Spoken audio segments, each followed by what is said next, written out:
All right, so that should be better.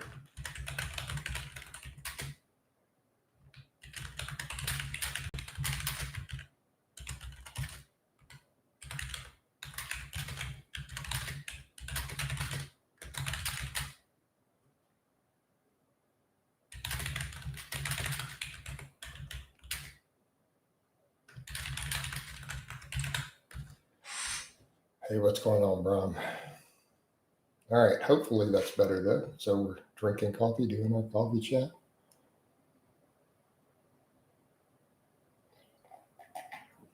Brom, I have a whole post, like, you don't know the difference. So I need to think through. I'm not awake enough to interpret the question, right? Brom, I'm not awake, so I can't interpret what I think you're asking me or not. So you may want to be very specific in your question. Because again, when I'm not fully awake, which is better? Pull-ups, dramatically better. There we go. All right. Because if you're asking me the difference, I'm going to go into an explanation that one of them is on a cable machine and the other uses your body weight and you hold on the bars and pull your body up. Make sense? So, right. Right. So it's kind of like, hey, Jason, if you ask me, what's the difference between a barbell and a dumbbell bench press? Like, well, one of them is done with dumbbells. Right. Yeah. So peppermint, it's going to every single time, it's going to make me reselect my Bluetooth. And the funny thing is, it's number 3 on the drop down list. And it literally says default microphone, which is what my computer's default microphone is, to the Blue Yeti. So now YouTube's official permanent setting is it takes every available microphone, but your default microphone is not an automatic setting. You have to manually select it. Like, I'm almost just done with YouTube as a platform. Like, seriously, if they weren't giving me super chats, I would just stop. I would just stop doing YouTube. It's just so tediously annoying for so little money. No. Yeah, I don't know why they now, for me to do these live streams, I have to select like 20 settings every single time to get the live stream to do what I wanted to do. On Facebook, I don't have to do any of that. I have my manual settings set. Do you know what I have to plug in? You ready? A title.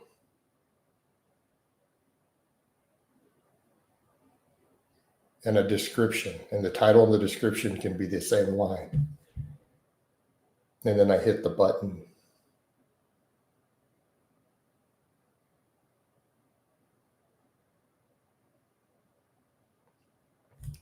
So it doesn't save defaults. It doesn't allow you to do default settings. It's like, so if I want for you guys to next day to be able to look and read all the comments over here to the right, I have to manually check a setting for that every single time before I start the stream.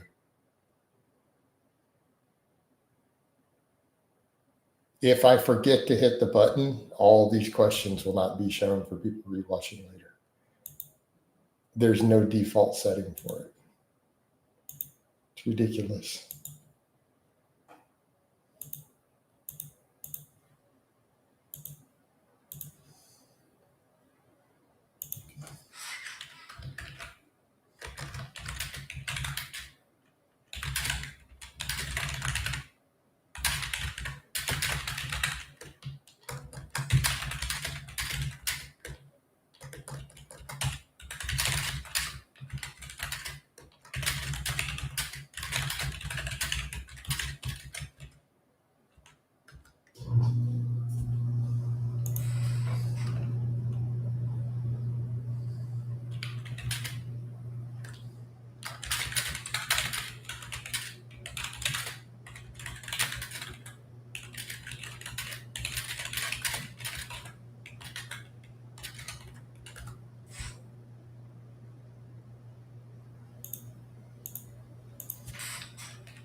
So what do we got going on here?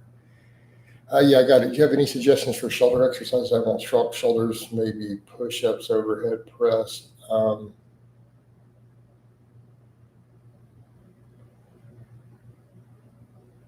I'm not sure why we're talking about push-ups with your shoulders. I'm gonna need you again, Brian. We got to be very, very specific. I'm not fully awake yet, so if you say something like just shoulders, I don't have an answer to that. I don't really have an answer.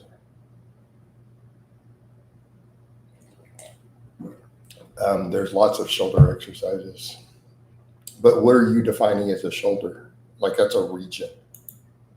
So I need to know what you're looking for. What exactly are we looking for here? Help me to help you, brother. Again, it's the way I communicate. I'm not awake yet, so again, you're going to have to ask me very, very specific questions. Otherwise, I'm going to give you vague answers, and I feel like I'm not going to be helpful to you. Yeah, the fact that you have to manually select all your settings, yeah, it's ridiculous. I mean, I don't know why I can't just have default settings. Have you ever experimented with polyphasic sleep? Yes, I have. Good morning, Coach. Did you see where a man won the world's strongest woman? I think it's already working in reverse, but it's ridiculous that it's happened. Yeah, that I didn't see that, but that is ridiculous.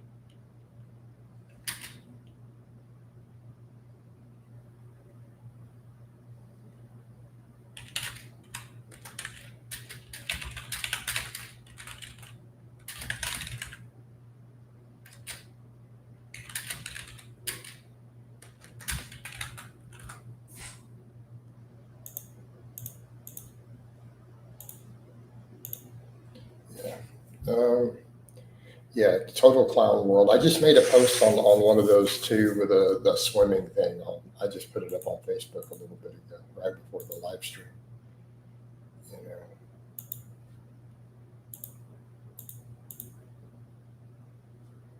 I just put that up.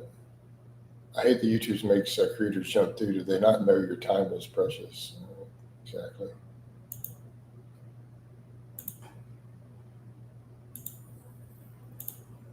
Never mind, man. I should have checked before I responded to you.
Follow-up question: do you find your polyphysic schedule to stay in solid rooms? I did, but I don't mess with it anymore.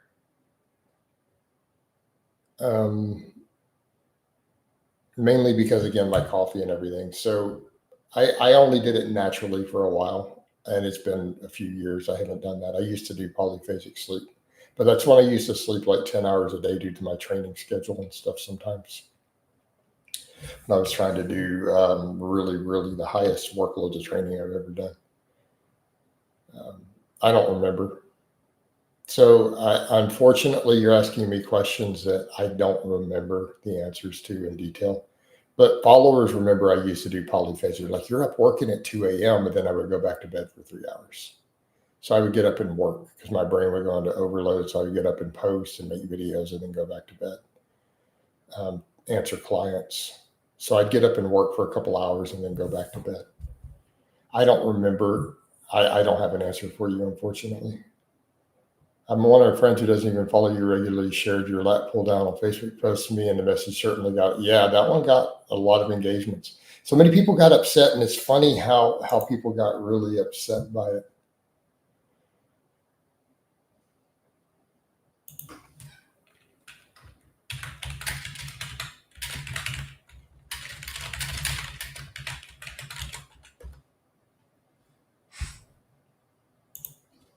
So it's just funny, you know. Even better though, someone else shared my barefoot one, and it made quite a bit of money. So the little barefoot farmers walk, look at their responses, and it's hilarious. The arguments it created, like just because it made quite a bit of money. Like if I had a picture do that every day, just in terms of because of the engagement quality, like even though you're like, oh, it's only 100 likes, no, it did really well. Like the level of engagement there, Facebook really was happy with. But read those comments, that. So that got hit also. So someone linked it somewhere. So a bunch of non-lifters are all in there upset that I'm in shorts training outside. So now I've come to realize just the mere fact that I train without a shirt and shoes on outside is a massive moneymaker for me. Since people get so upset by it online, seeing it, I've come to realize, remember how critical people were of the barefoot running in here? Well, on platforms like that people are getting really upset about it. If that particular post is any indication, me training barefoot and shirtless is going to buy my next house. I think I've hit a gold mine. Yeah, but the thing is, the level of response is putting money in my pocket. Like I'm shocked at how much money that post made. I'm not going to say how much, but it's not what you would expect for the number of likes there. Right. So I'm realizing I'm onto something with all this. But then other people like it. Notice there are positive comments too. Notice women are very positive. The men are extremely critical. And notice the one guy arguing with me in spandex. Like that created a whole spinoff for me. A guy is doing a bike ride in public on a public street wearing spandex, and he's talking about me wearing running shorts.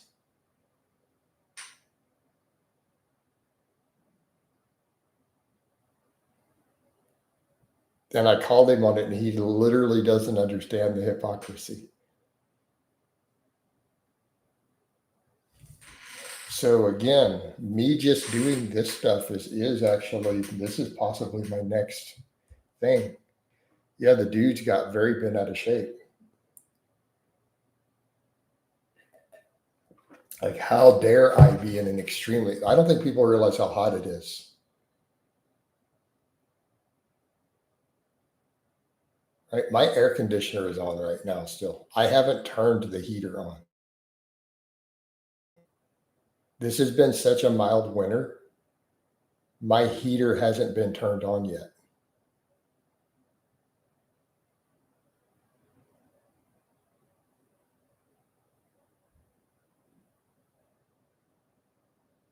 Yep. You know, so it's not like I'm out there in the cold. It's fascinating. So so this clearly tells me this is a good thing. Their chicks be sideline them saying, right?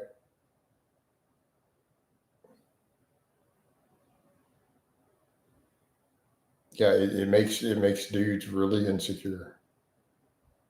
in a society today where everyone's fat and out of shape, man, seeing a dude my age being, because I mean, people try to talk trash, but the reality is always look at the positive compliments.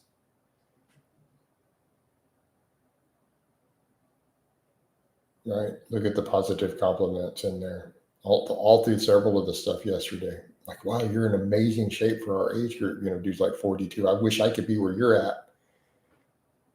So you see that, and so this is selling points, guys, because it's not about selling the niche bodybuilding world. Like, no one cares. Like, okay, new client we picked up yesterday. He's a regular on here. Was a channel member actually. And he doesn't care about bodybuilding. He's 45 years old and competes in some other sports.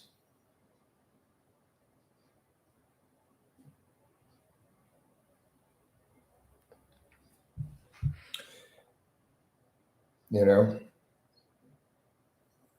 I mean, because let's be realistic about it. Look how little money pro bodybuilders really make in the grand scheme of things. There's no money in bodybuilding. There's about 10 people who make a great living from the bodybuilding world, usually in any given year. Nobody cares. Like, there's no business in that as a fitness channel. So again, stuff like this is good. This is really good. So the fact that people are getting more and more bent out of shape and it's hitting feeds. So now that my algorithm's picking back up on Facebook, you know,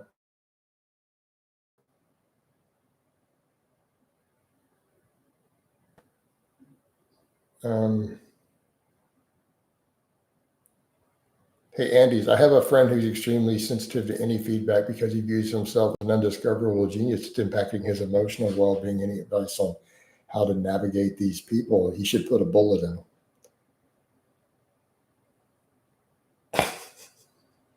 I mean, what do you want me to say, dude? I don't put up with feedback. Why should he put up? What do you mean sensitive? He needs to tell people to eat a dick. Is he good at what he does? Are the people giving him feedback qualified to give him feedback? Then he should tell them to eat a dick. Problem solved.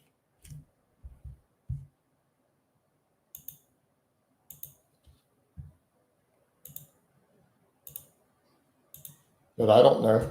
I don't deal with stuff the way some other people do.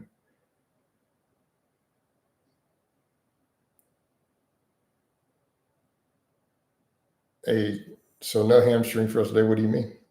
What do you mean? What do you mean? Sorry, that's going to be stuck in my head for a week. Why did I watch that like 3 times the other day? I figured eat dog wings. What do you mean? Are you shaking? What do you mean? For bro split is slower than higher frequency. How much slower? How long is a piece of string? David said, hated a door, never ignored. But yeah, I mean, it's I'm getting that traffic flowing there. Plus all the social commentary. The social commentary stuff is coming along. So, you know, it's coming along, guys. But we're also able to stream on both platforms now. So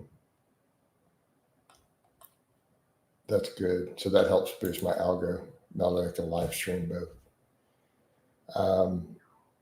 If a bro split is slower than high frequency, I don't know. We don't know. We have no way to measure that, Joe. Joe, we have no way to really acknowledge that. And as far as muscle hypertrophy studies, the amount of money it would take for you to answer that question would be millions and millions and millions and millions of dollars. But then how much slower than what?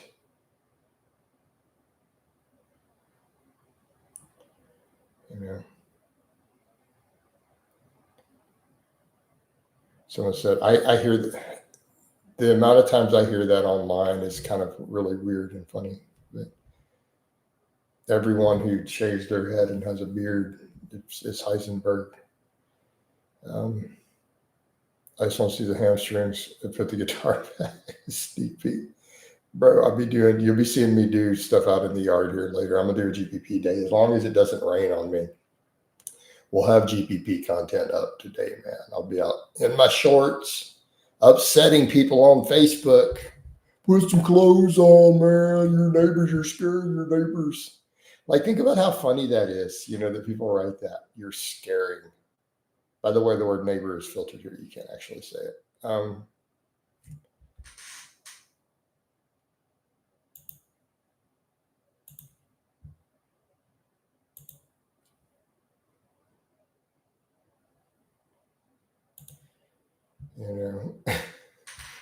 It's just scary. Nobody is scared because of what I'm doing.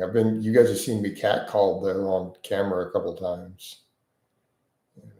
While out running or walking. It's funny. What do you do? Yeah.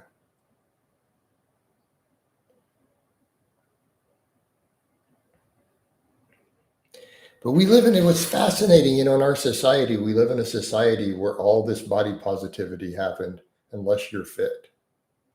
Right? If Lizzo got up and was shaking her grotesque, hideous rolls on a camera, people are like, yes, queen, slay queen, But if you're fit, my God, do not let anybody see your body. It's this really strange conflict, isn't it? But if you notice, what's up with that with dudes now, man? Dudes get insecure.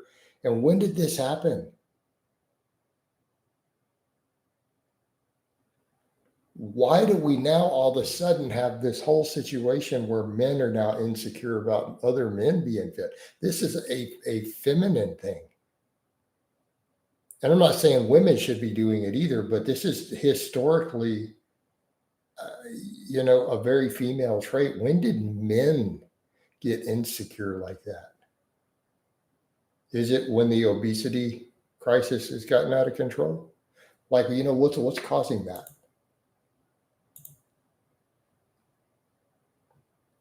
I think that's what it is.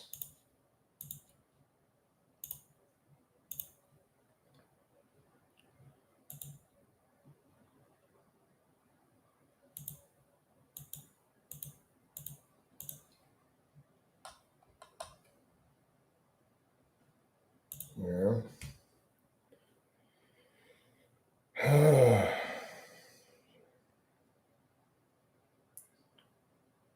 All right.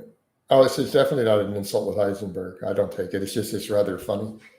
I do need to get coffee though, guys. I must get fully caffeinated. All right.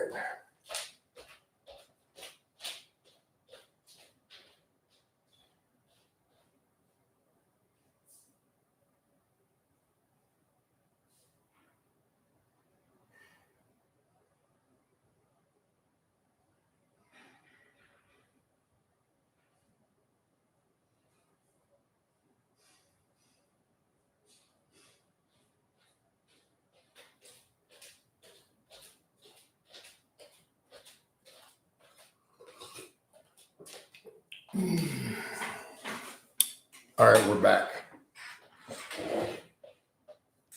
I am actually considering messing with Zercher squats while I'm letting my shoulders just kind of recover and heal up.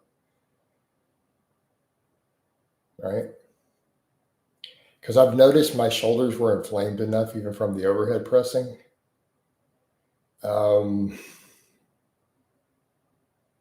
That the back squats are a problem there.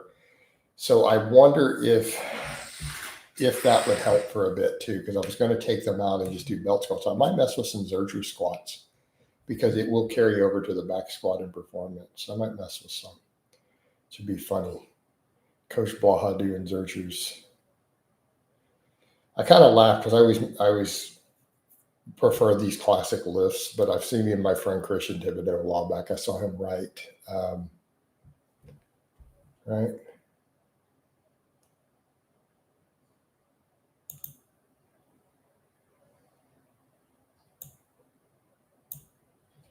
You know, I saw him right. He could build a high frequency program around Zercher squats, trap bar deadlifts, and the push press. And I'm just like, God, Christian. But I mean, could it work? Sure. I mean, it could work. Much as I think the conventional deadlift is superior. I mean, could that actually work? Would that require less skill and learning curve than those other classic lifts? Sure. They're not a super high learning curve, but people still struggle to get them right. Right? My God, do people struggle with getting them right? And the technical mistakes on the conventional deadlift can't be replicated on the trap bar. And I think that's an important thing, even though I think the trap bar is so useless compared to a conventional deadlift. A valid point could be made that really stupid, bad technical things that people do with the conventional deadlift can't be replicated with the trap bar. So the dumb stuff that people use to cheat the weight up that gets them hurt, you can't do it on a trap bar. So I always say a conventional deadlift is superior and safer, in my opinion, if your form is good.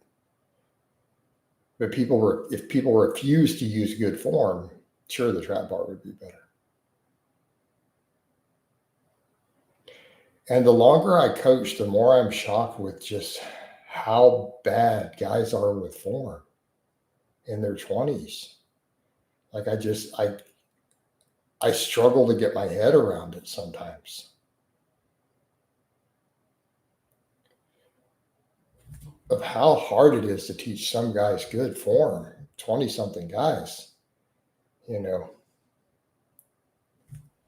it's fascinating.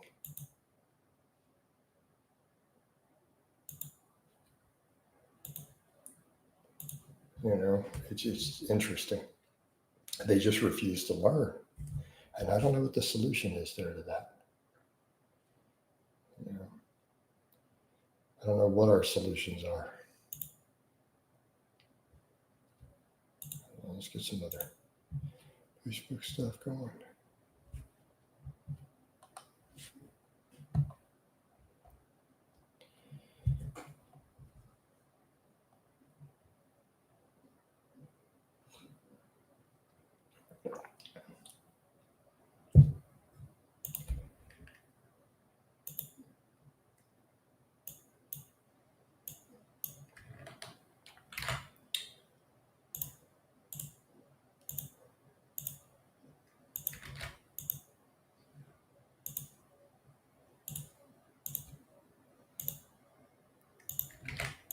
Just a minute. It's a little slow in here, so I'm going to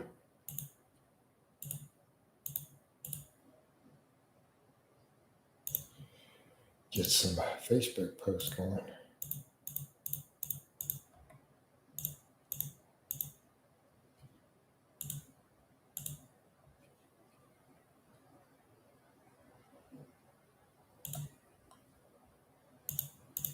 I have to go back to the joke posts. Memes are definitely not hitting on my profile the way that they should.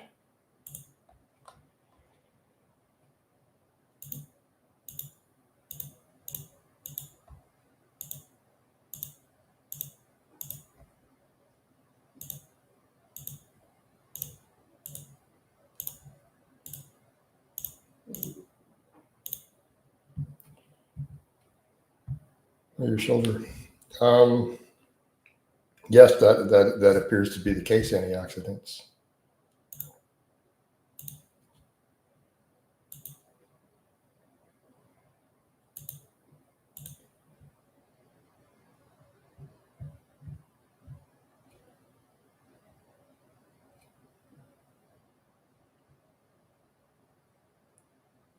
Yeah, no, I'm not having surgery. No, definitely not doing that. Keep in mind what is ultimately is the only problem is overhead pressing. I have no problems until I try to make myself overhead press again. So,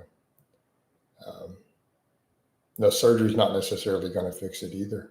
Now, if you're volunteering to donate 50 grand or something for that, we can talk about that.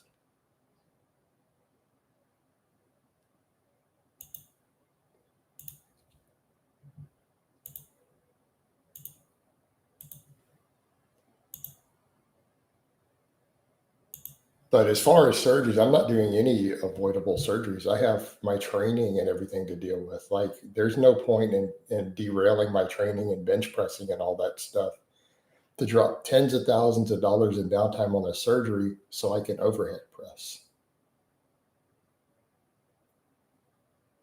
Kind of silly. Oh.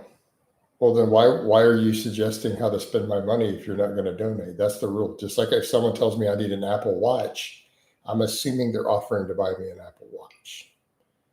So postural compensation is unavoidable when wearing shoes that elevate the heels. Walking barefoot corrects the issue and leads to reduced lower back pain, right? Yep.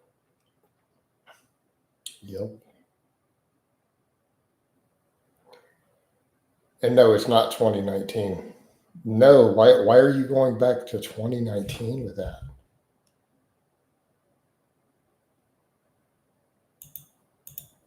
But that doesn't mean surgery is the solution either. And what do you mean nothing else seems to be working? So you clearly haven't followed the timeline. I've done tons of stuff that helped dramatically. It's just that it hasn't improved in over a year. Does that make sense? I actually rehabbed most of it.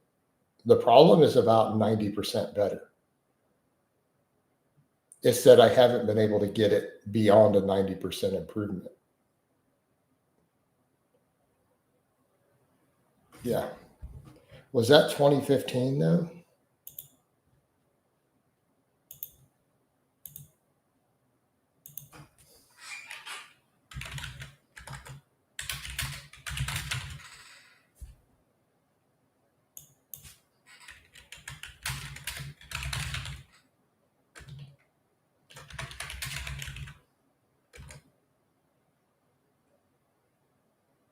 Oh shit, that was 2019. Yeah. All right, never mind.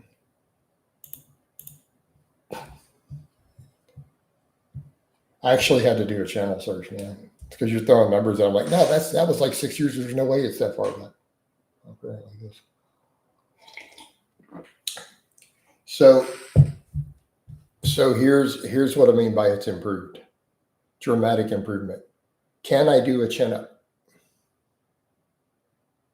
Can I do a chin up or a pull up now?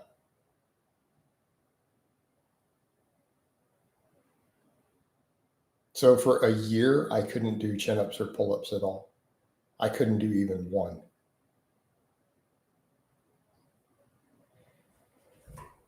So yeah.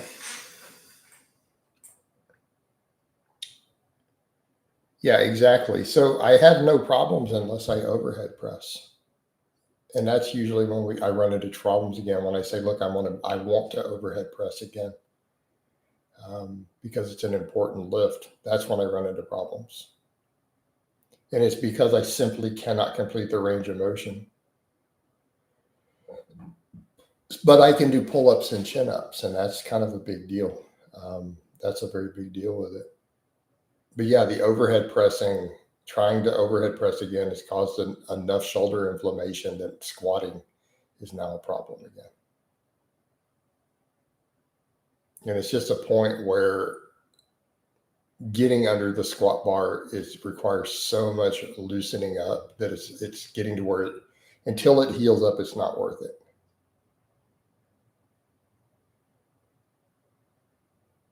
Right.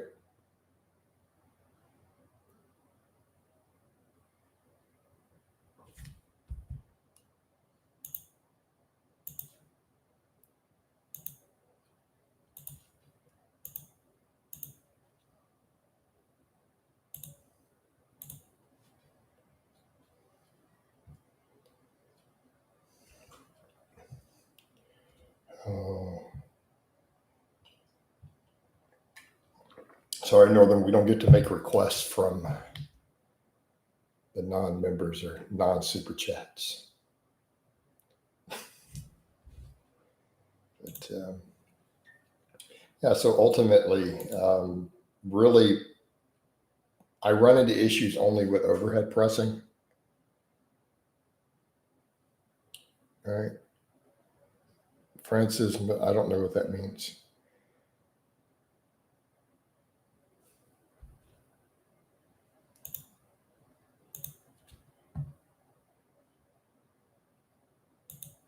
Where was I at? Yeah, we're talking about overhead pressing. As long as I don't try to overhead press, I'm good. But I feel like if I can get to where I can comfortably go into an overhead with my arms, then the problem goes away. Then I can overhead press again. But the issue is the bar path I'm forced into creates problems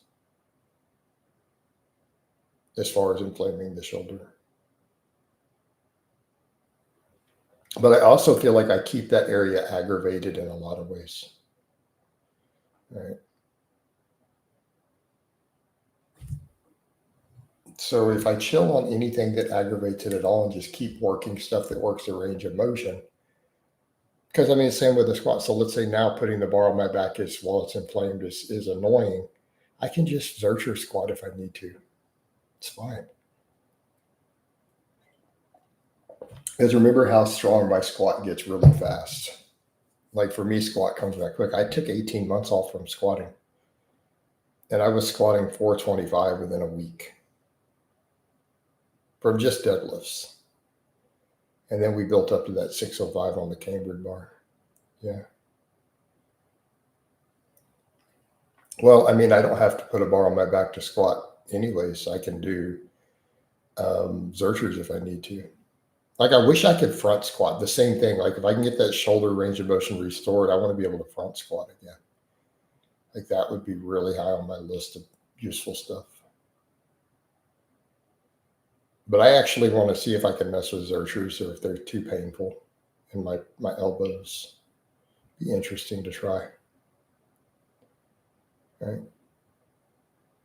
And I want to see if anything that pulls down on my shoulders more helps loosen some, like stretch some of that out.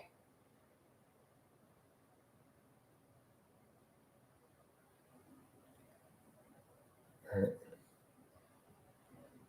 I used to be able to do that front rack position. That's what sucks. Like if you guys remember during that time period, I used to do really nice front squats. I had a period where I could get my thumb all the way over the bar in the rack position.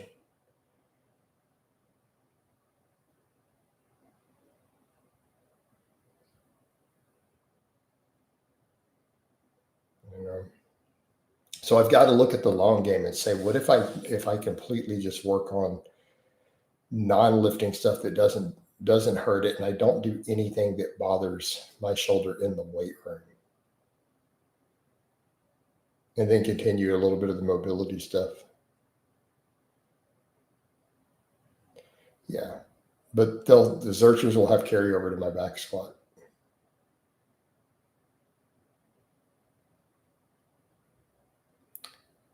You know, and it sucks because last week that really last squat session with that 405, that high bar, that felt really good. I was able to very quickly get into that position, and then after that, like my shoulders were too tight.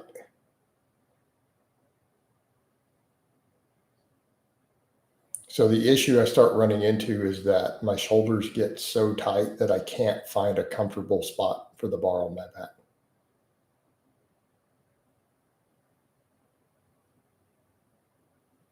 And it hurts even with a SSB. So I noticed that. I'm like, I threw an SSB on just to see what it felt like. And it was also really uncomfortable up there with a lightweight, like with one plate. So I'm like, okay, I'm going to have to leave it alone. And it was all from me trying to force the overhead press again. Right? We had none of those problems. You know. What are your thoughts on Mike Israetel? I'm going to need you to be very specific, because I know Mike personally, and I've given a lot of criticism in videos, and I've give credit where credit is due, and I give large amounts of criticism. So could you be very specific?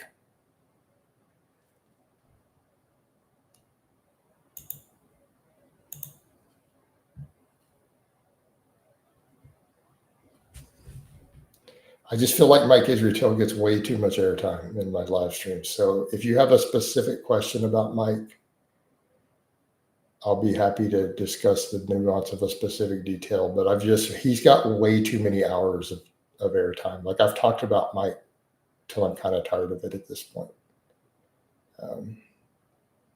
So is there something specific you're looking for? Because you could always do a channel search and see the previous live streams where I discussed the whole scandal and everything. They're in the title of live streams. But I mean, I'll be happy to re-answer a specific question.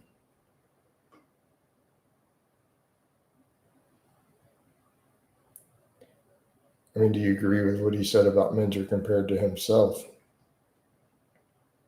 Compared to himself? Mike's never won anything. That's what I don't get with Mike's following in the bodybuilding world. I'm like, okay, you want to follow a bodybuilder, fine. But he's never won anything. And he uses too many drugs to compensate for his genetics. So I don't think he could compare himself with Minzer in terms of accomplishment in the bodybuilding world. Now, as a businessman, Mike's made enormous amounts of money. Mike's a way more successful businessman than Minzer. So they're both Mike, sorry. So Israel is a far more successful businessman than Minzer, but a way less successful bodybuilder.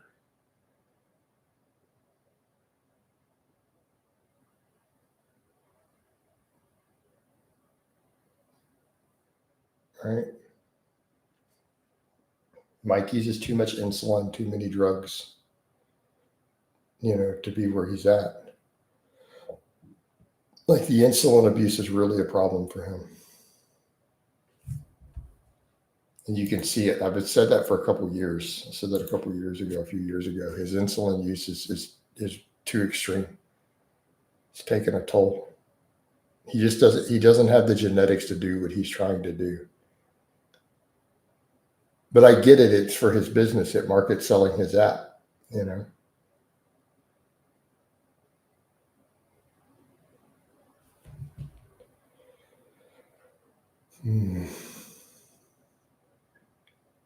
And that's what I would point out too. Look, we can talk about Minzer's kookiness later in life, but you can't knock Minzer when he was a bodybuilder, Like Minzer as a bodybuilder versus Minzer as an educator and a coach, we could give enormous criticisms to the mental illness and drug abuse, later in life for Minzer.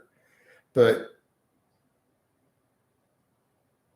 to try to knock Minzer as a bodybuilder is ridiculous.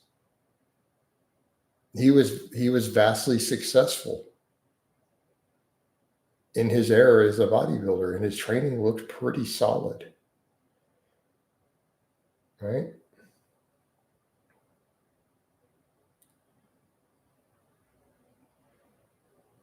What do you think will be the next hot fitness trend in 2026? Hey, if you build a time machine and come back and let me know, I'll make millions of dollars. So if you know anyone who actually knows the answer to that question, please send it to me. I have no clue. I have no idea at all. I don't even know what the current hot trends are now.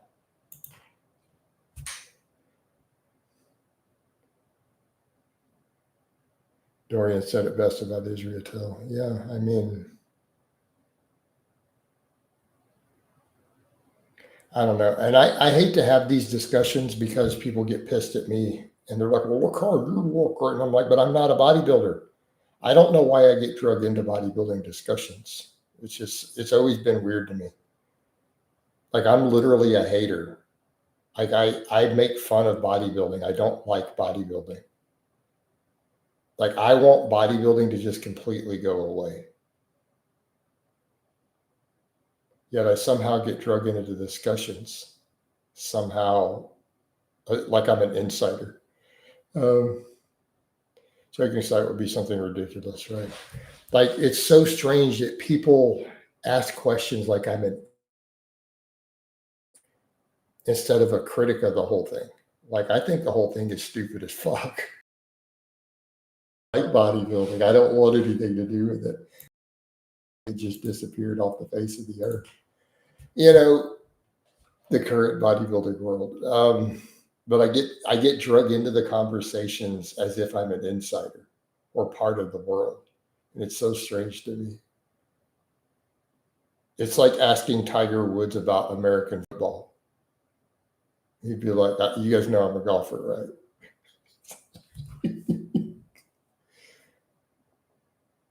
I'm sorry, about ballet. So it would be like asking Tiger Woods about competitive ballet. You know, it's very strange. I get stuck into these bodybuilder arguments, and I'm like, they all look horrible. They're all dying. They're all pumped full of oil and insulin, and it's just grotesque. Why do people even watch it or care about it? Maybe they should get psychiatric help instead of following this weird ass freak show. I don't know, man. Like nobody likes it. Like outside of their world, everybody else thinks it's grotesque. What are you guys even on about? Oh my god. Tiger would be interested for the ballerinas. Um, that's a misconception, Northern. I actually don't follow it at all.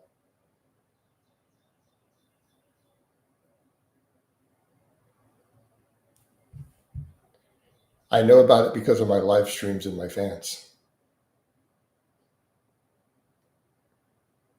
And I know that's going to shock you. I don't follow it at all, actually. And I'm dead serious. Like, it's you guys all bring it to me. Yeah.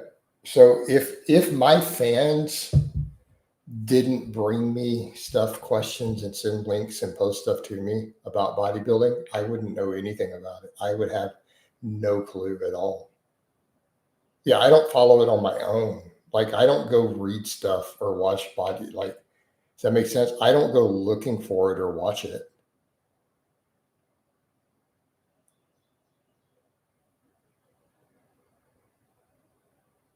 I don't even follow any of the pages where the stuff gets. So I see it in my social media feed against my will for the most part. So I mean, I see it in my feed, but I don't go read the stuff. I just see the titles. Yeah, so it's just exposure. So that's where the misconception is, Northern. Like I don't follow it at all, dude. Like zero. No, you guys bring it to me.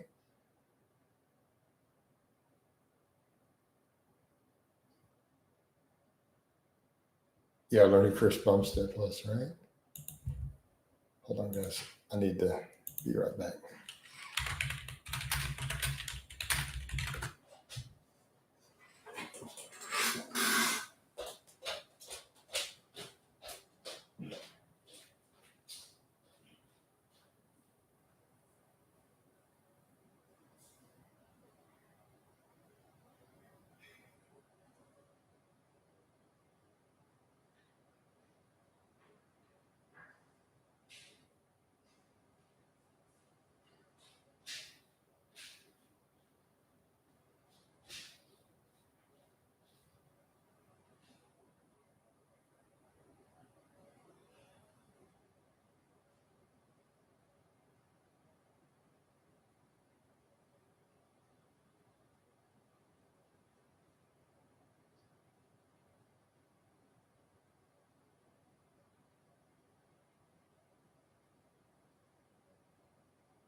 All right, we're back. Yeah, I mean, I see the sound bites. I did read the Bumstead thing, though. To be fair, I did read on that because I saw an article come through with him discussing his retirement, and I did read that just because that was of curiosity, because especially with the title saying he was retiring due to health concerns, and then he broke that down as his reason that it's not worth destroying his health further. He already made up this money. He's good. All right. But doesn't that tell you everything you need to know about bodybuilding? A guy like Bumstead wins the classic, which is going to be less drugs, less harsh on your body. He wins it a few times and then retires and says it's not worth the destruction of his health.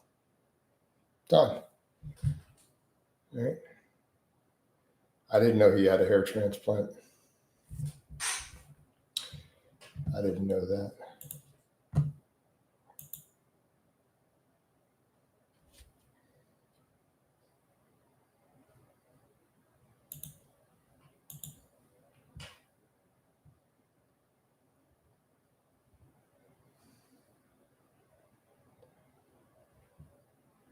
Bodybuilding is a lot of work. I'd rather do more general fitness workouts. People who take it seriously, like Jeff Side and others not named, who do it, they're pursuing their goals.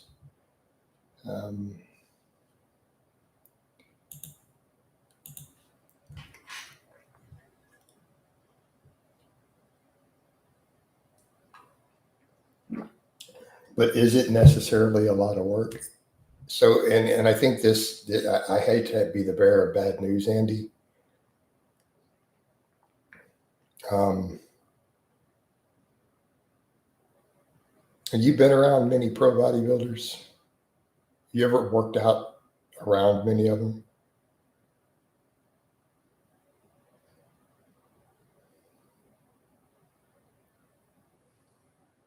And I mean, this is a serious question.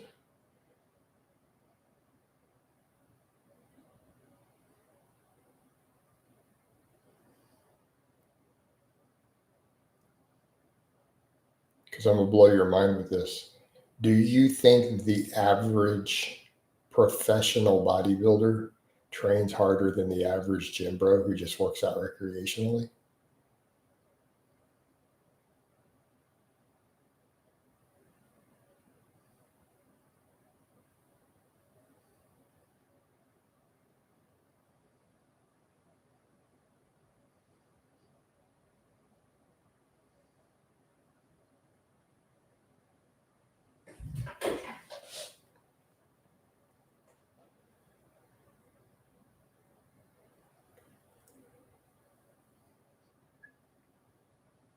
You're aware of even the criticisms of some top pros have been of other Olympia competitors. The reason they don't place better is because they're lazy.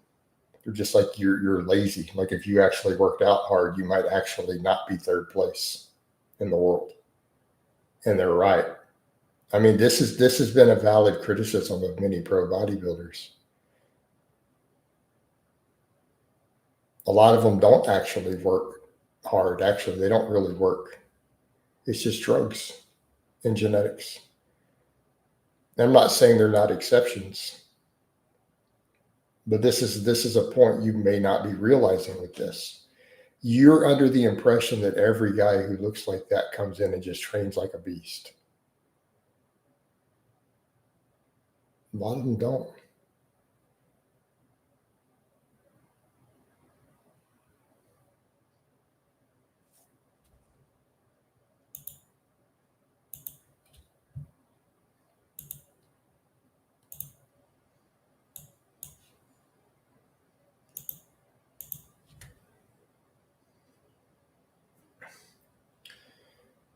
Okay, so you come over, David. It was difficult to stick to a cut and get a target weight for sure.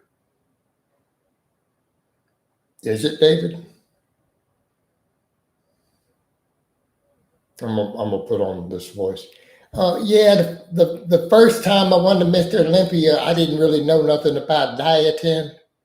I mostly just ate pizza and hamburgers. But then, as I got further in, I learned more about nutrition.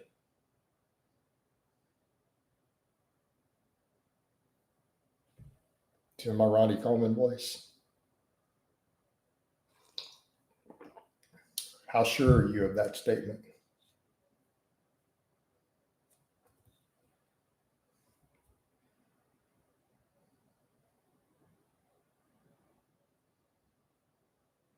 You've never met pro bodybuilders who they admit are in the conversations that a bunch of the Olympia guys are going and eating Pizza Hut 2 weeks out from the Olympia still? Are you sure they all actually diet for these top pro shows? Are you sure of that? Then why do so many of them admit otherwise?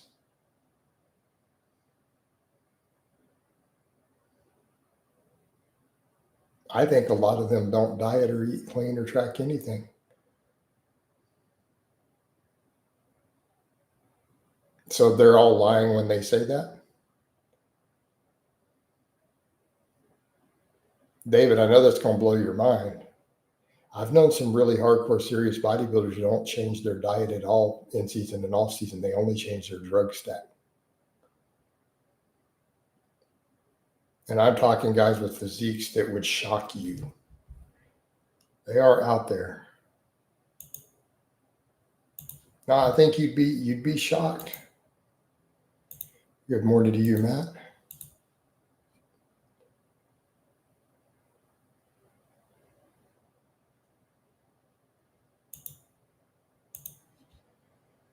You know.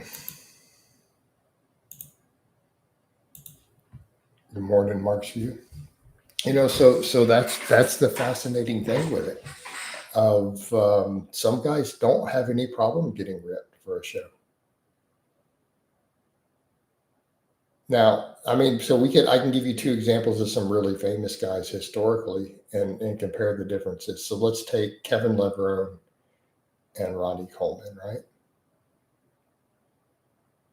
Or even Flex Wheeler. You ever see Flex Wheeler train? Dude's placing second in the Olympia. Literally just doing pump work with cables. And I don't even mean heavyweight. Like, I'm not talking, he's repping out the full stack. Dude took second place in the Olympia multiple times, just doing cable pump work, not even to failure.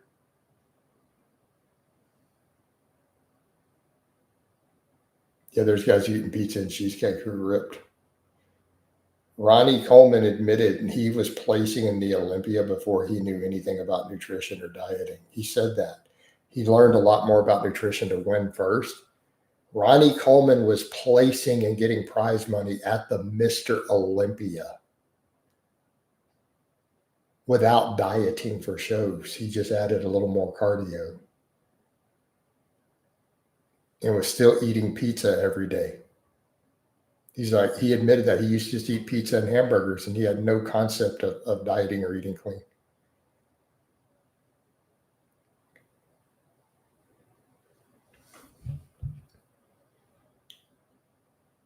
But step back and think about that.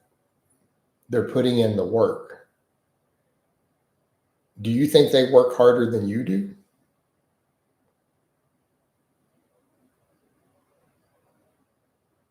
And I do mean, like, go look at what some of them do.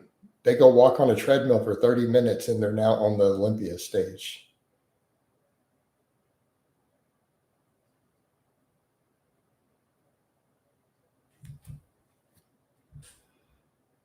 No, I'm just telling you, dude, my own experience and observations and watching these guys all these decades. A lot of them don't even diet. They just go walk on the treadmill and do drugs.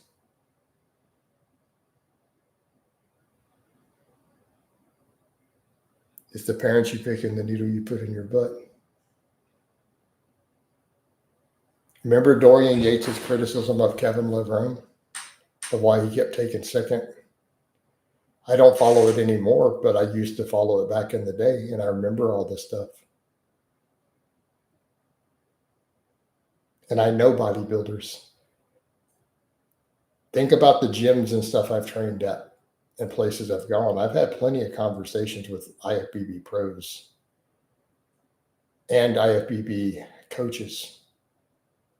You'd be surprised how little some of them work compared to, like, again, you'd be shocked. You'd be really surprised.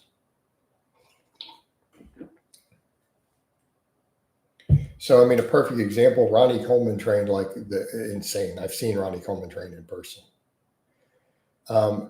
Insane. But he didn't really diet. The rest of it, you and I are not going to get contest rip eating like he ate.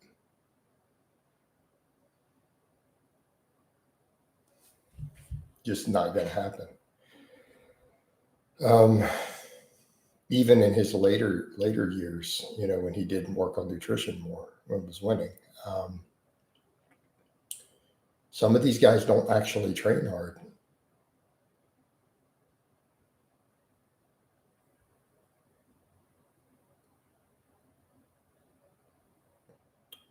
So, and I'm not saying you're wrong. I'm not saying some of them don't really train really hard and focus on their goals. But you'd be surprised.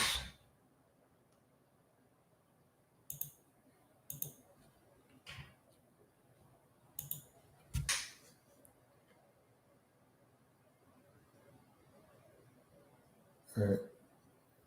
Well, I think the other thing to think about, David, remember when you're dealing with a lot of these pro bodybuilders, what's their metabolic rate? Are they using fat burning drugs? Meaning for them to burn the calories is not what you would have to do to burn the calories, right? But it's not like he trained differently in the off season.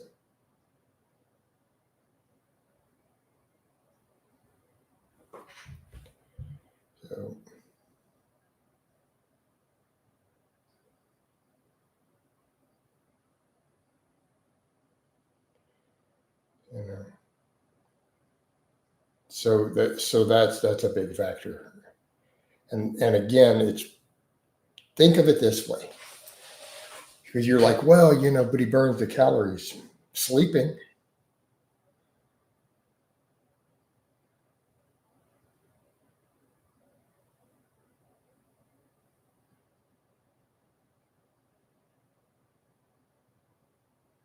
Yeah, I agree. Some people think anyone can be anything, like people starting out thinking they can be the next Arnold or Ronnie. And those guys are just blessed influencers, sell them a dream. Yeah, absolutely.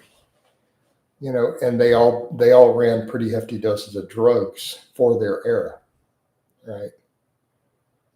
For their era.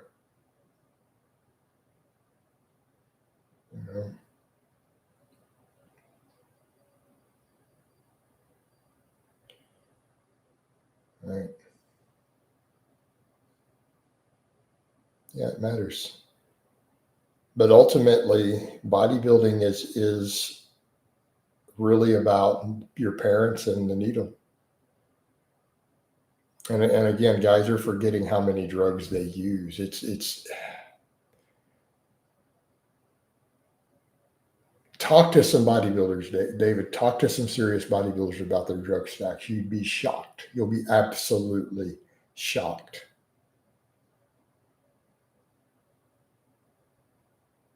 It's some of the drug stacks you'll hear. Yeah.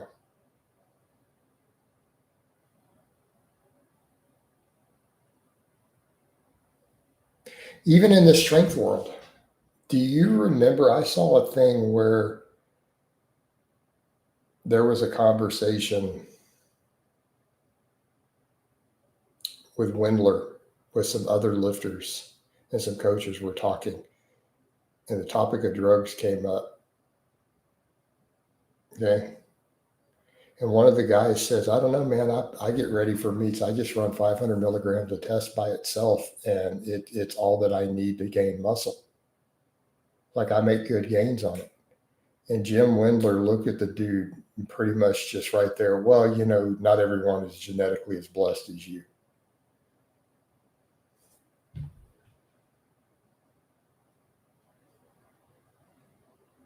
Kind of like you're an outlier. But to the average guy out there who's not a gear user, you hear 500 milligrams of test, And you're like, dude, that's pretty serious. But when the actual lifter's there, and even Windler in that conversation, basically telling the other guy he's a genetic freak if he gets good results on just 500 milligrams a test, even for strength purposes. Do you understand that context? That was Jim Windler. Like, yeah, dude, not everybody's as genetically blessed as you.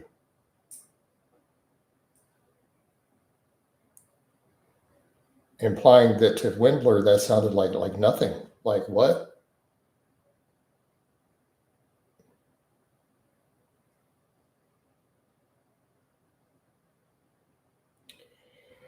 You go over to bodybuilders, man, I've seen dudes I've met who don't even do open bodybuilding. I've met men's physique competitors whose drug stacks would blow your mind. Absolutely blow your mind. They're 175 pounds. Okay.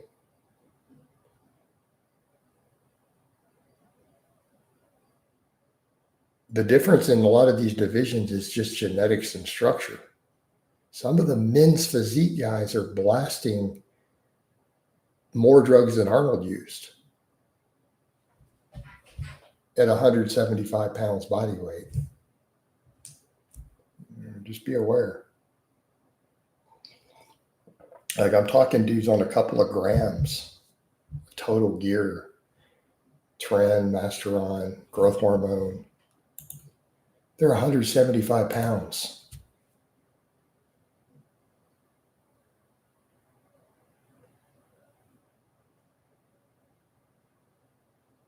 You know?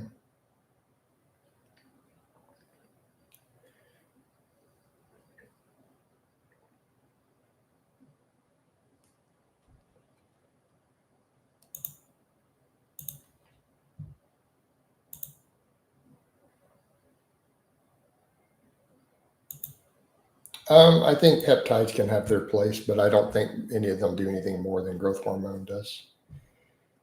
Well, that's a whole scam too. I'm seeing coaches out there, not naming names, who they start telling you their peptide stack. And I'm like, yeah, you're getting a kickback from selling and pushing certain stuff. Like they're on 6 or 7 different peptides. I mean, I don't think any of the healing peptides really do more than growth hormone really will ultimately. Very minor. But sure, growth hormone, absolutely.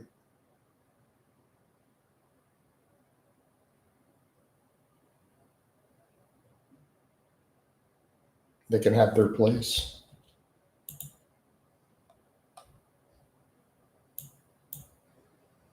You know, just be aware though, there can be health side effects of various stuff. You know, it's not a free ride. Do you find people more credible who achieve their fitness results as subpar genetic people were good? I don't know.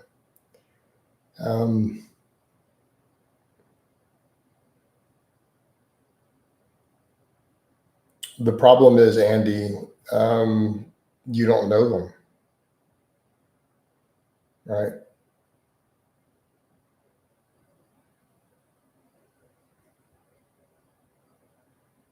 So give me an example of like, what do you mean credible in what way? So let's have the conversation. So the problem is they're not going to be famous. You're not going to know who they are.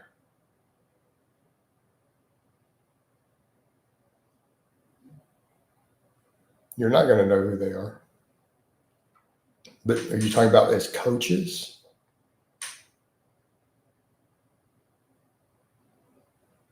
Because what does credible mean? Like, are you talking impressiveness, or do you mean credible?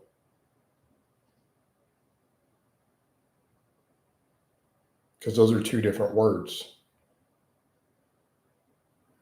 Like as a source of credible is going to mean, would I take information from them?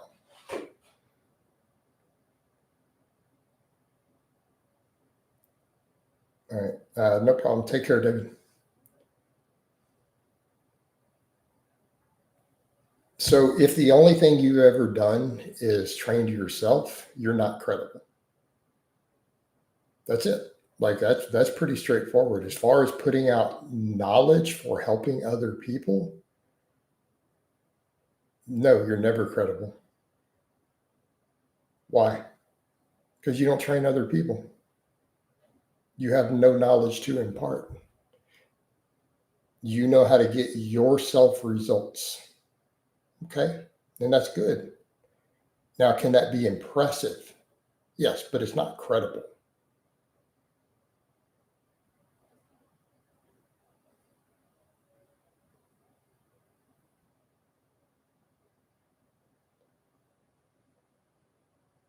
What works for you won't necessarily work for others. Person support has lost lots of weight through effective programming. Effective programming doesn't affect your weight loss, so it's irrelevant.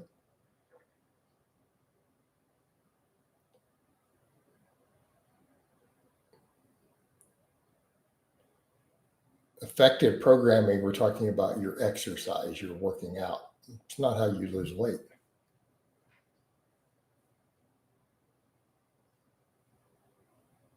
You lose weight by creating an energy deficit, finding a way to control your appetite. Right. And then obviously combined with energy out. Finding a diet that lets you control your intake and just walking every day could take 100 pounds off of an obese person. So the effective programming, no. So would I take lifting advice from that person? No. I wouldn't take training programming advice at all.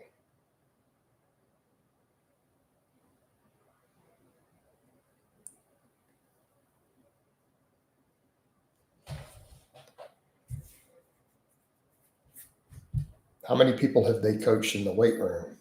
What's the success rate? What's the injury rate? Right? I want to see client results consistent before we start talking of programming. I don't care what they did for themselves. It's irrelevant.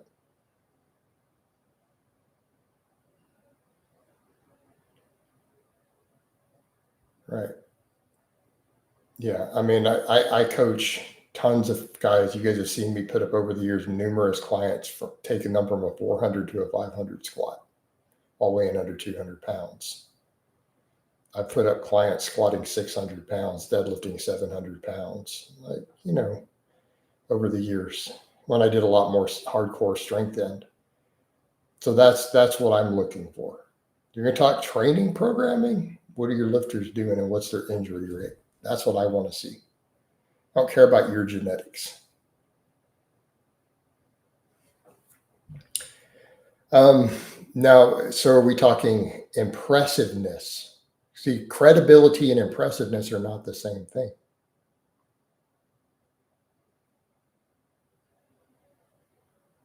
Okay, you follow sports.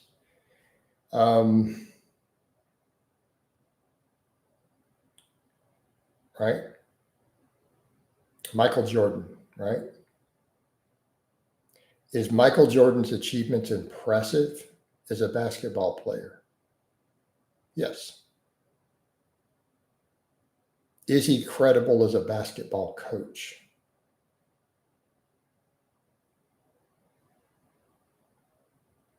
Or would you rather get advice from his coaches? So the same thing with genetics. So someone started out at the bottom and got good results. Well, that's impressive. Like someone who is not gifted at something who still got pretty good results. Absolutely. That's impressive. Right? Impressive. They reached a high degree of their personal potential. Is it credible? No, it doesn't mean they're a great source of information.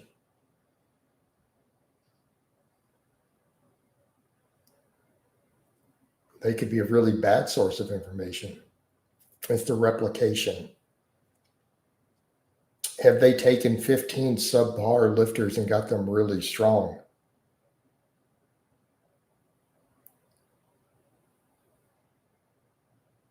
Can most personal trainers articulate their value proposition to their prospective clients? How would you define my value?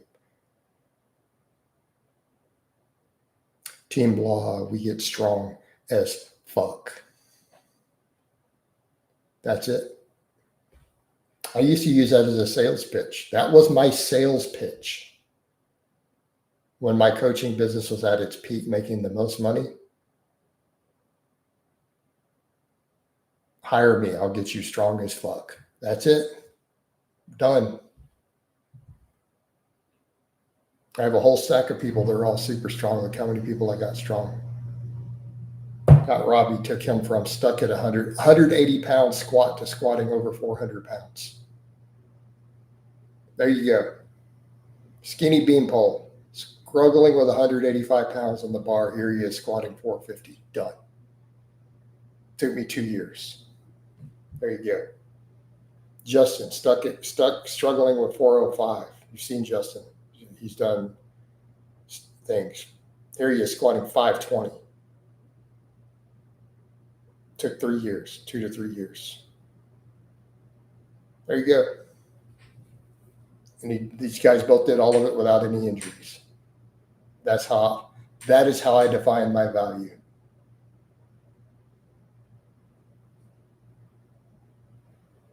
There you go.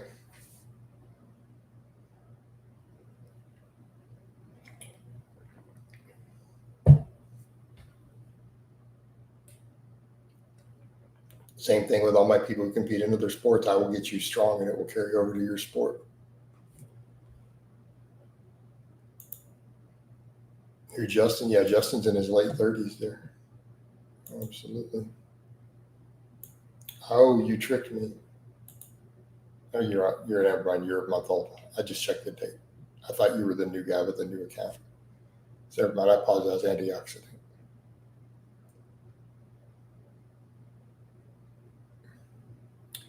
But and those guys probably look back and go, what a steal, those coaching fees, right? They were happy with them. You know, so that's my value as a coach. My other value, other than my shoulder situation overhead, I'm pretty much, my injury rate is excessively low for my age bracket. So if we want to use me as an example, other than my shoulder situation from overuse a few years ago, and I admit if I was my own client, I would have been screaming at me. And I said that back then, right? Self-inflicted, and I know better. But generally speaking, my injury rate is extremely low for a strong lifter in my age bracket.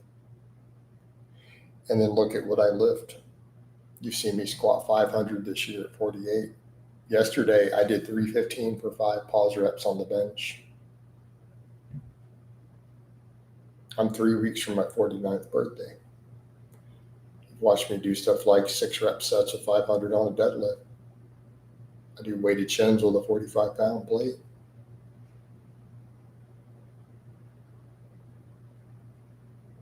And I have very, very low injury rate. So for my personal, there's my personal anecdotes. And that is marketable to a lot of my people too. But it's generally client results. I've consistently produced people with great results. And I have a long track record of showing it historically. Like my old track record should be enough for selling if I never showed another client again.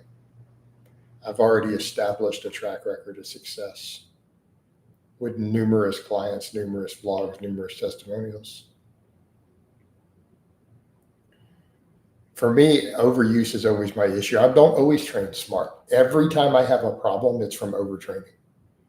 Let me be clear. Every single injury I have ever had my entire life was 100% attributed to overuse. And I know this. So I have to reel myself in, just like now. Do I need more than 6 to 9 sets for my biceps in a week? Can I do 3 sets for chest, between the bench and the dips 3 times a week and walk away? That's what I should be doing. is still impressive even for someone who's just turned 24. It's my all-time PR. In today's internet, no. Before the modern strength highlights on Instagram, a 500 squat has been considered impressive and a legit squat forever in powerlifting. This has only recently become a point of contention because there's so many freaks now. But yeah, the diet too, full of antioxidants, no refined sugar, high amounts of it, right? Exactly. Control inflammation. Right? Makes a big deal. Future, a 500-pound squat has always been a strength benchmark forever. That's been skewed due to the current influx of genetic freaks in the strength world. But up until about 5 to 10 years ago, a 500-pound squat, raw squat was always considered impressive on a powerlifting platform.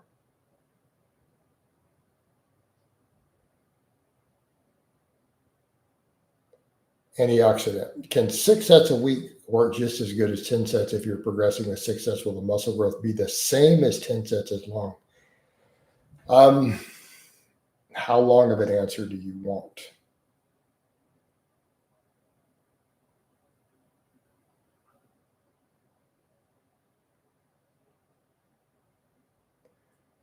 Do you want cliff notes that's good enough for your purposes but isn't honest?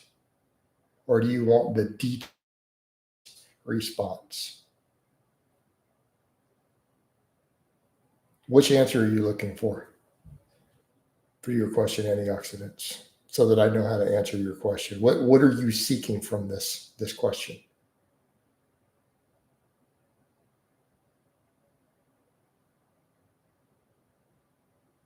Because there's a great deal of nuance to this one.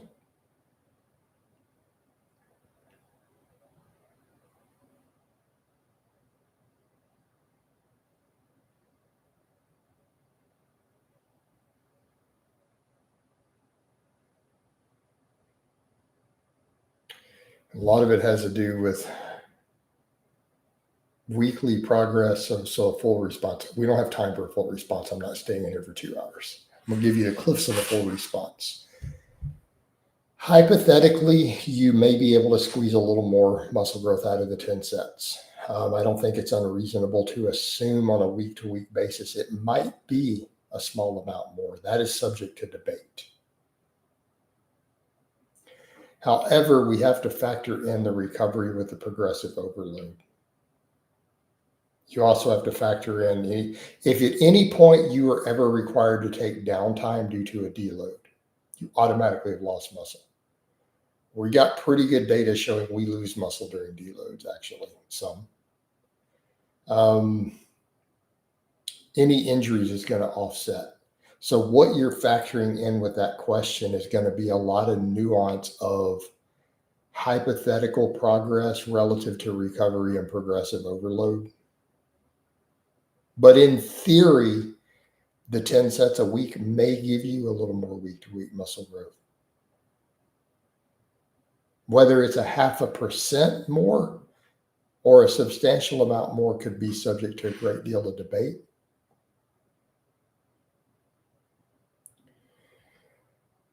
But we have to factor that in with recovery, progressive overload. I mean, you want me to be fair? 3 to 5 really hard sets a week with progressive overload, especially if they're to failure, it's still going to be enough to see gains, good gains. So the other thing I would ask people when we're looking at this conversation, so many people are always talking about optimal gains for advanced lifters.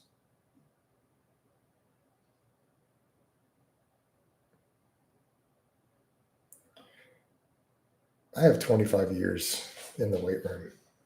I coach.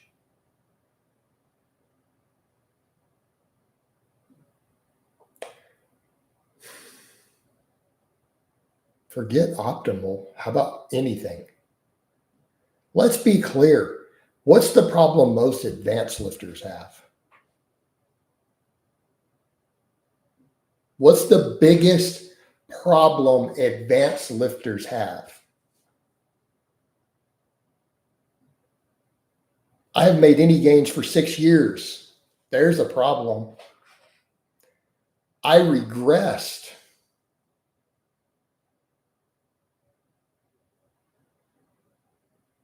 All right. What's the biggest number one problem advanced lifters have in the weight room? They can't make any gains. They can't even keep what they have sometimes. They regress.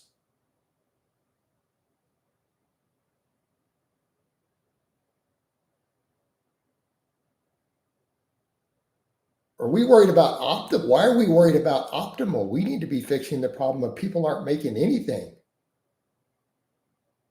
So how about we come over and say, what's going to give me gains? Like, let's just ask that question. How about we obsess over, I'll be happy with anything, something.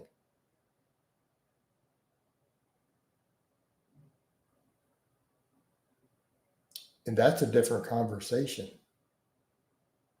Dude's over here worried about optimizing. Can I optimize the amount of volume I need to squeeze every last drop of gains? But I'm like, you haven't made any gains in a long time. What are you talking about? How about we step back and say, man, I'm an advanced lifter. I've made no progress anywhere at all. How about we figure out how to get something? And if you're beat up and you're injured, so let's come over and say, what is perfect for a long-term? Because again, I have 25 years in the weight room at this point.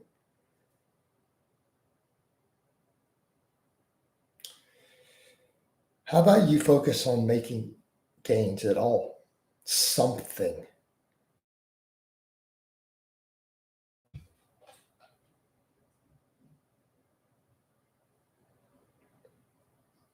Why don't you do that for the next 8 years?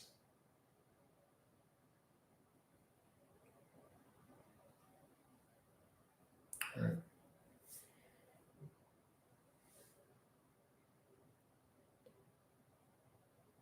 Hey, Colin, I don't really know how to answer that specific one, bro, as far as the peptide question. And I also don't want to do a lot of drug advice. I prefer to do drug advice for paid. One, it's not good for my algorithms. Number two, drug advice is something I do professionally or money. If you want to set up consultations on that, I'm happy to discuss those things with you in the fine details, including looking at your blood work. I'm kind of no longer in the business of giving free drug advice, particularly when it hurts my money and my outreach on some of my platforms to even discuss it. Takes money out of my pocket in two ways. But if you have questions about that, I'm happy to set up a steroid consultation. They're $100 an hour. Lots of people do them. I probably do 20 of those a year. I'll be happy to discuss your specific situation in vast detail.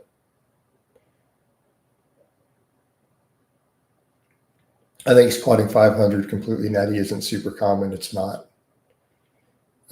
If you live in a sub 20 million country, you should aim for the top 100 squatters. I don't know how to quantify that. Like I don't have a context for that, Marcinio. I'm an American. I don't even know what that means. I don't have any frame of reference for that idea.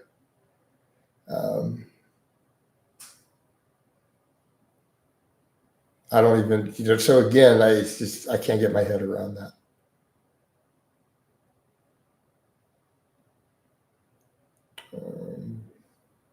Peppermint freedom maintaining, right? So antioxidant says I do 6 to 9 sets a week. It works just fine, squatting 130 for 9 reps doing this. Yeah. Thanks for the answer. You're welcome, antioxidants. It's like me chipping away at the bench again this year after getting leaner. Like I'm super happy to have made that progress. Like look at the amount of work that I put in for that rep yesterday. Which is another reason I have to watch the shoulder and be like, do I need to care about this overhead press if it's causing inflammation and injuries? That bench is really important.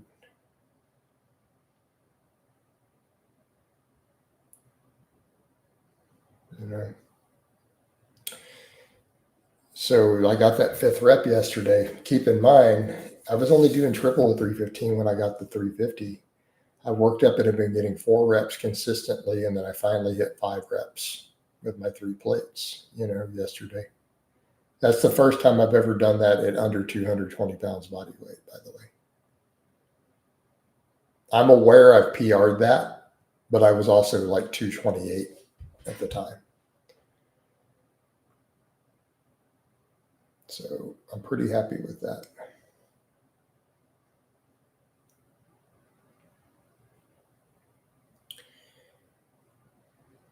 But I'll mess with the Zercher squat while I let the shoulder heal before we go back to back squat. I want to see what happens if I only do hangs and mobility stuff and avoid anything that even gets tight in my shoulders in the weight room. Not even putting a barbell on my back, no overhead pressing. Yeah, I got 8. Was all pretty much PR. All right.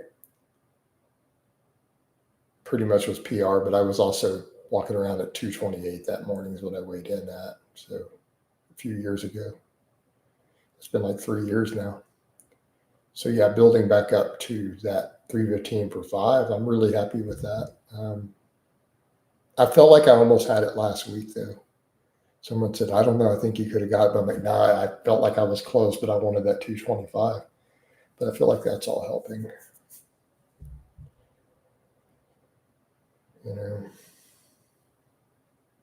But I feel like my shoulders will help too. So I just need to get my shoulders stronger and healthier. And I feel like that'll help my next tier. True, but my God, you were thick as hell back then, even with a little more body fat. Yeah, definitely. Jason, what's the best shoulder exercise you recommend for stronger shoulders? I don't know. That's too vague of a question. Stronger shoulders, so you're talking the entire shoulder structure? So what are we looking for here? I don't have an answer. Yeah, I don't really have an answer. Because I don't know how we're defining shoulder strength. Oh, I guess an overhead press. Yeah. But strength potential comes from hypertrophy. So could we make a case for just getting your shoulders bigger? Yeah, I mean, standing barbell press. Fine. Yep. Seated barbell press could do it too, though. But I mean, if you're talking the whole shoulder structure, I could make a case for like a snatch grip high pull or something. We could make arguments for push presses. But here's the problem. You said best. That's where I'm running into problem. I don't have an answer for you. Let me retract all of that. You said best. I don't have an answer. Sorry. I can't help you. I can give you some good choices, but to try to determine the best, I don't think we're going to find that answer. So let me retract all of that. Please don't quote me on it. I don't have a best. Those are just good options. So let's correct that. I don't even know how we're going to define best. But, hey, you're really strong at overhead pressing. You have strong shoulders. Done.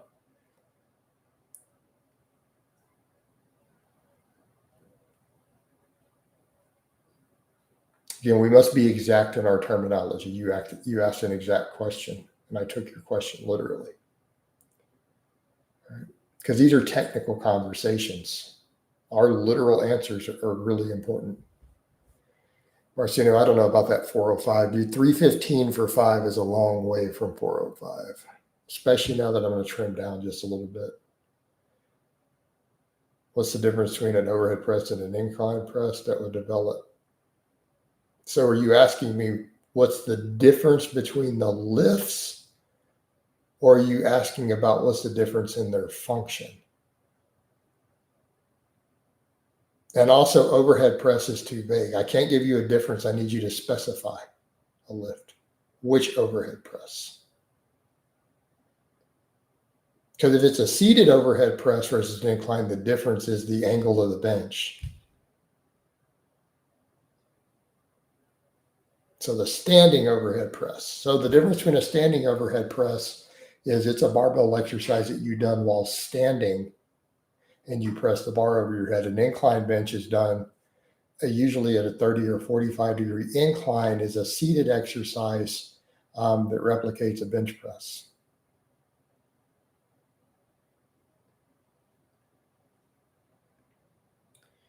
I wanted stronger shoulders. Well, objectively, the overhead pressing, right? Because what happens with degrees of inclination? So to understand your differences biomechanically in muscle activation, we're getting into too much nuance. I was going to go into a detailed discussion of what every 5-degree difference in the bench does biomechanically and in terms of activation. Is this work? Are we looking for that, or are you just looking for you want stronger shoulders? Because I felt like you were asking very technical questions and maybe I misinterpreted it.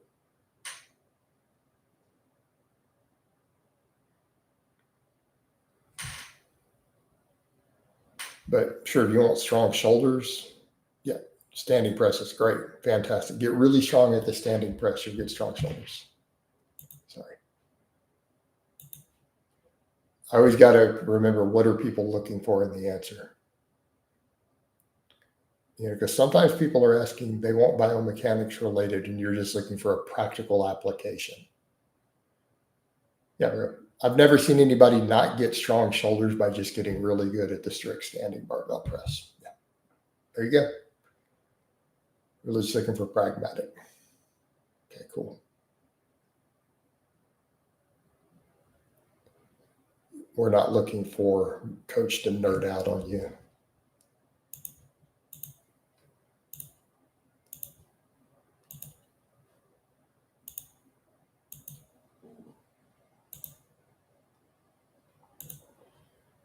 I'm going to end the Facebook, though. There's not much happening in there.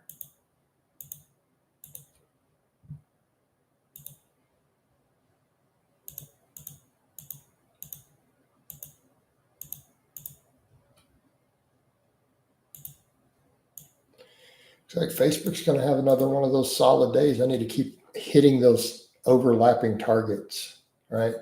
It's really about the overlapping posts. It's already off to a strong start. Yesterday was good. I needed to do that every day. I need yesterday's even to be a baseline. This week needs to be a baseline again, right? Because we're now back to Facebook officially outperforming YouTube. Even with the super chats, my Facebook is now outperforming YouTube. I'm going to try to knock down that extra big cash bonus. It just dropped me another one. It also shot me a message saying, we're going to pay you 10% more for anything you earn in December. Do you want to accept this offer? I got it in my thing when I woke up. I woke up to it in my app. Like, you've done really well this year. Your channel's growing, or your page is growing again. We want to reward you. Do you want to accept the offer for it? And it's simply activate the bonus. So they're going to pay me a 10% on top of whatever I earn in December. So just by clicking, yes, please activate the free bonus. But we're back to Facebook outperforming YouTube, even with my super chats froze. So we all good. But I'm still going to give some fan service here, because I do need to grow this YouTube. And I think people like the lives. They've been slowing down. I think people like the access. I do got to hit the shorts harder. I didn't have time. I was going to do shorts yesterday, but the power out killed it. I was going to do a bunch off the training. I'll do them later. I'll do some today. So it looks like the weather's going to hold. So I should be able to do a GPP workout today for you guys too. And get out and do some GPP. Get my conditioning up.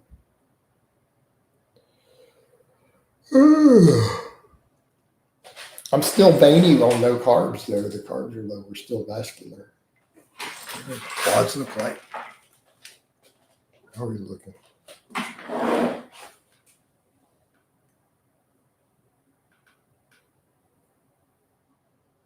solid. All right.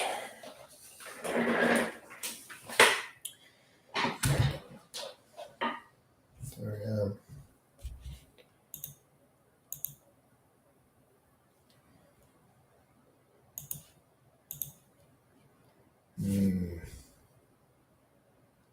It's died down to nothing. I might go ahead and end this and work on other stuff, guys, mainly because I'm distracted from being creative. Since there's only 5 people viewing and this one's slow, I'll save it for the afternoon. So I'm going to wind this down. Love you guys. I think we're out of here.